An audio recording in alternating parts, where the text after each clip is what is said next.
The rain had been falling since evening. Slow, soft. The kind of rain that feels like someone whispering, "You're not okay, and that's all right." My room was dim. Just a small table lamp glowing beside my bed. I sat there staring at my phone screen, waiting for my friends to text me back. The friends I trusted more than I trusted myself. They were out somewhere, laughing, having fun. And I wasn't invited again. But I told myself the same lie I always told. Maybe they forgot. Maybe they were busy. Maybe it wasn't their fault. The rain tapped lightly at my window, but my heartbeat felt louder. Then my phone buzzed. Only once. A message in the group chat. My name wasn't mentioned. Just a picture. A picture of all of them together. At the cafe I always talked about visiting. Laughing. Smiling. My seat empty. My throat tightened as I scrolled the chat. That's when I saw it. A message I wasn't supposed to see. Because one of them forgot to change the group. Don't invite him. He talks too much. We need peace today. He gets emotional and ruins our vibe. He's good for jokes. Nothing else. Each line felt like someone pressing a cold hand on my chest. Good for jokes. Nothing else. My fingers shook as I put the phone down. The lamp flickered. The rain grew heavier, almost as if the sky felt sorry for me. I wasn't angry. I wasn't shouting. I wasn't breaking things.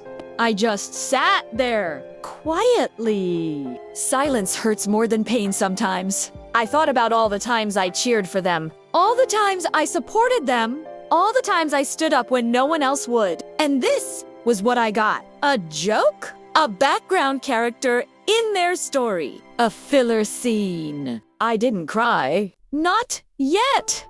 Instead, I opened my old notebook, the one I kept hidden under my pillow, and wrote one line. Tonight, I learned who they really are. My room felt colder, my heartbeat slower, my eyes heavier. Outside, the rain washed the streets, but inside, it felt like it was washing me too, clearing the part of me that still believed they were my friends. At 2:11 a.m., I finally whispered to myself, for the first time in years, I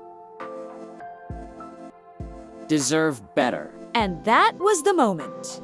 The exact moment my story stopped breaking and started changing. Chapter 2.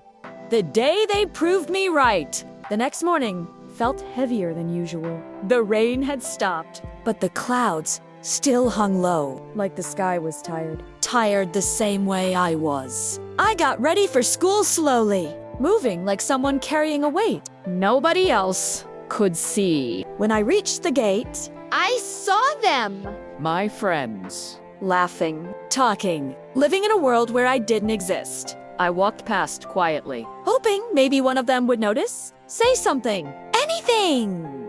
But silence followed me like a shadow. Then, in the hallway, I heard them again. Bro, last night was so good. Yeah, vibe clean without him. I swear, he talks too much drama. They didn't whisper. They didn't hide it. They said it like it was normal, like I wasn't a person, just a punchline. One of them looked at me and smirked the same way someone does when they see a stray dog walking alone. Yo, why didn't you come? He said. I opened my mouth to answer. But before I could speak, another one replied for me. Leave it. He'd have ruined the mood. My heart dropped so fast, I could almost hear it. I turned away, trying to breathe, trying not to break in the middle of the hallway. But sometimes pain doesn't wait for privacy. Outside, during lunch, I sat under a tree alone, watching the clouds slowly move, making shapes that didn't matter. That's when someone approached, a quiet kid from class. Nobody talked to him much, but he sat down next to me without saying a word. After a minute, he whispered, I heard what they said. My chest tightened. He looked straight ahead, not at me, and said softly, you deserve better people. No big speech. No fake sympathy. Just a simple, truth I had waited years to hear. For the first time that day, I felt something warm inside. Not happiness, but understanding. When I got home that evening, the sky opened again. Rain fell slowly, washing the day away. I stood by my window, watching the raindrops race down the glass. And for the first time, I didn't wish for my friends to include me. I wished for myself to finally stop needing them. Chapter 3. The day I finally stopped hoping. By the third day, the hurt wasn't sharp anymore. It wasn't a stabbing feeling. It was something slower, like a dull ache that sits quietly in your chest and refuses to leave. I walked to school without checking my phone, without expecting a message, without hoping for an apology. Hope is heavy, and I was tired of carrying it. When I entered the classroom, they were already there. The same group of boys who once made me feel like I belonged. They looked at me. And for a moment, I thought maybe today would be different. But then one of them whispered loudly, "Don't sit here. We're full." The desk next to them was empty. Completely empty. I stood still, my hands cold, my heart colder. So I turned away and took a seat in the far corner of the room, a place I had never sat before, a place for people who were easy to forget, but maybe that's what I needed to be. For a little while, forgettable.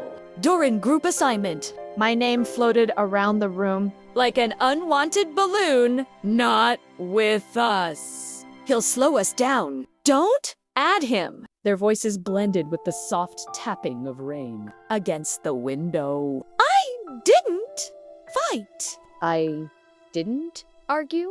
I didn't explain myself. Sometimes silence is stronger than every word you could say. A teacher finally assigned me to work alone. And weirdly, for the first time, I felt relief. At lunch, I didn't sit under the tree or anywhere familiar. I walked behind the school, where the old storage shed was, a place students rarely visited. The ground was wet.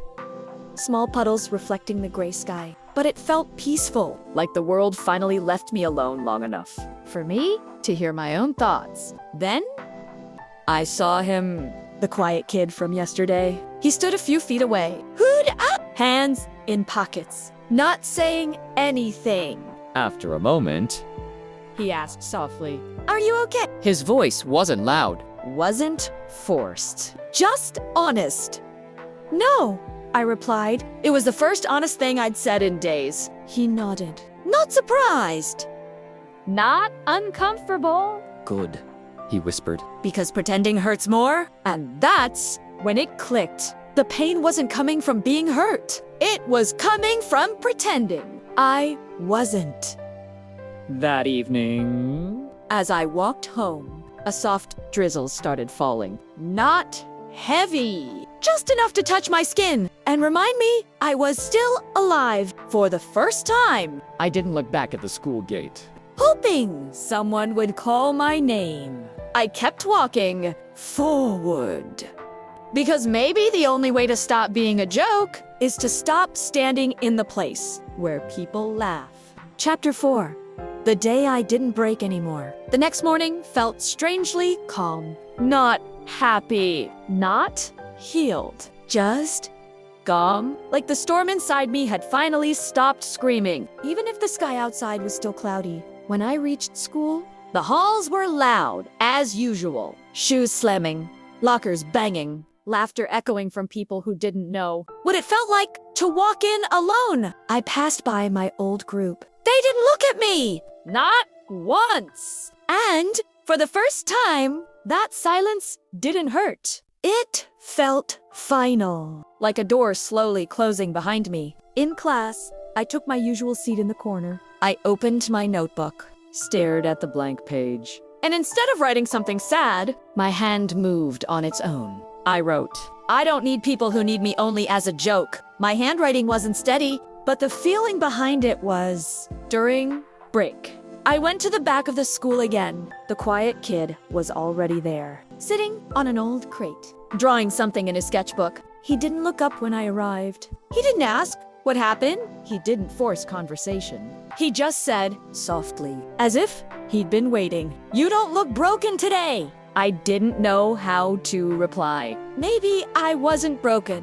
Maybe I was just empty. Maybe emptiness is the first step to starting over? I sat beside him, watching raindrops slide down the metal roof of the shed. After a moment, I asked, "You ever lose people you cared about?" He continued drawing. "Yeah," he said quietly. "But sometimes losing them is how you start finding yourself." His words landed deeper than he knew.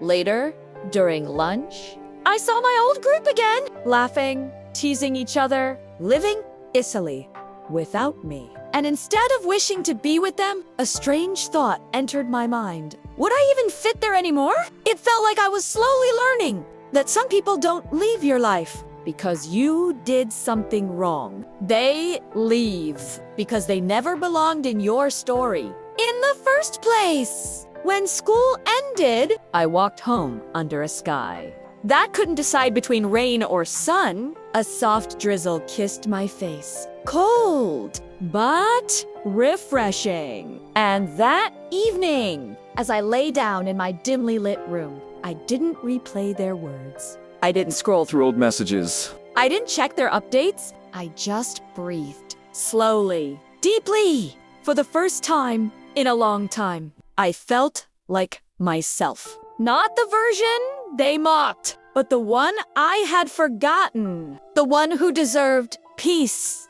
Chapter 5. The day they finally noticed. Some days come quietly. Some come like storms. But this one arrived differently, like a gentle wind that slowly changes everything. Without anyone realizing, when I walked into school that morning, I didn't look around for familiar faces. I didn't check if they were watching. I just walked straight. Hands in pockets. Mind calm. It felt strange, but good. During first period, I noticed something unusual. My old group kept glancing at me. Not angrily, not mockingly, just watching. Like they were seeing someone new, someone they didn't expect me to become. At break, I went behind the school again. The quiet kid was leaning against the wall. Sketchbook? Open. Listening to the faint sound of drizzle. "You look lighter today," he said, without lifting his head. "Maybe I am," I replied. And I meant it. For the first time in a long while, my chest didn't ache. Every time I inhaled, we sat there in peaceful silence until the sound of footsteps broke it. 3 boys from my old group stood there, the same ones who laughed at me, the same ones who pushed me aside, the same ones I spent years calling friends. One of them spoke, his voice softer than I remembered. "Bro, can we talk?" I felt something heavy shift inside me. Fear or anger, or maybe both. But I didn't show it. "What for?" I asked calmly. They looked at each other, like they didn't expect the question. "We didn't mean to. Ya know, make things weird," the second one muttered. The third added. "We thought you were just being dramatic." The quiet kid beside me closed his sketchbook slowly, as if he sensed what was coming. Their words weren't Apologies. "Not really." They were excuses dressed as concern, and for the first time, I saw it clearly. They were uncomfortable. Not because they hurt me, but because I walked away. I stood up.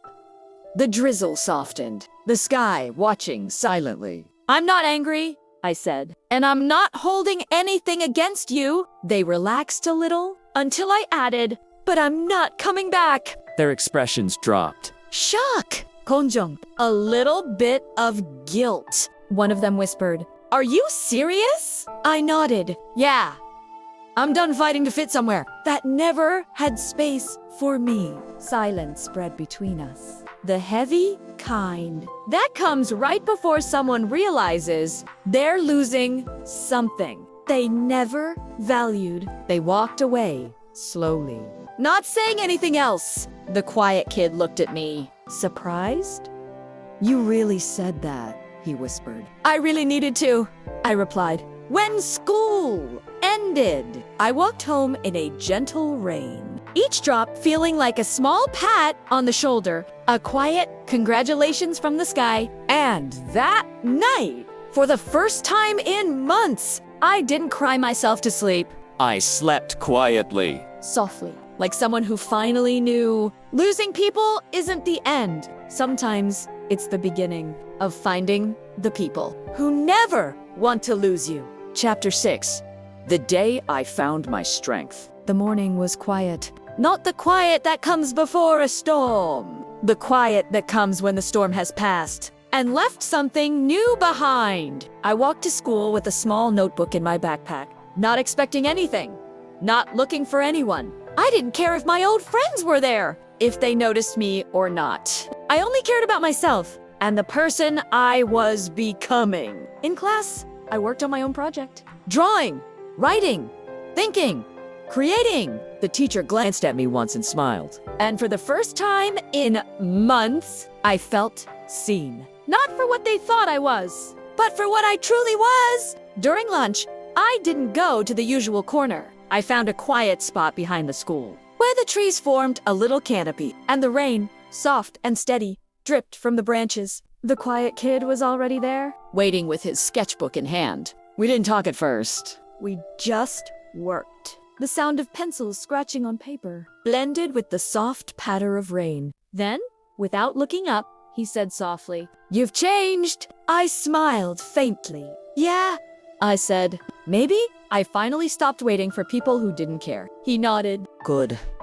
You deserve better. And in that simple moment, I realized that strength doesn't come from proving someone wrong or showing them you're better. It comes from knowing your worth and not needing them to see it. That evening, as I walked home, the rain fell again, light and steady. I didn't feel lonely. I didn't feel small. I only felt me. For the first time, I knew that no matter what people tried to take from me, my heart, my mind, and my creativity would always belong to me. And that was enough. More than enough. Chapter 7. The day I finally believed in me. The morning was crisp. The sky a pale blue with thin clouds drifting lazily. The rain had stopped, leaving the streets wet and shiny, reflecting the soft light like a quiet mirror. I walked to school without thinking about anyone else, without waiting for anyone to notice me. For the first time, I wasn't carrying their opinions, their laughter, their whispers. I carried only myself. During first period, I opened my notebook, page after page. My thoughts flowed freely. Drawings, sketches, words, everything I had held inside for months, finally released. At lunch, I found my quiet spot behind the school. The quiet classmate was there again. And we worked in silence. No judgments, no expectations, just peace. The bell rang, and I walked back to class. For the first time, I didn't care if my old friends were watching. I didn't care about their whispers, their jokes, their exclusion. Because I had learned the most important truth: no one can define my worth but me. No one can decide my happiness but me. That evening, I walked home in soft drizzle. The city lights shimmered on wet streets. Snow or rain, whatever came, couldn't touch the strength I had built inside me. I smiled softly, breathing in the cold winter air. For the first time in a long time, I felt free. Free from their cruelty, free from their jokes, free to be myself. And in that quiet, rainy world, I finally believed in me.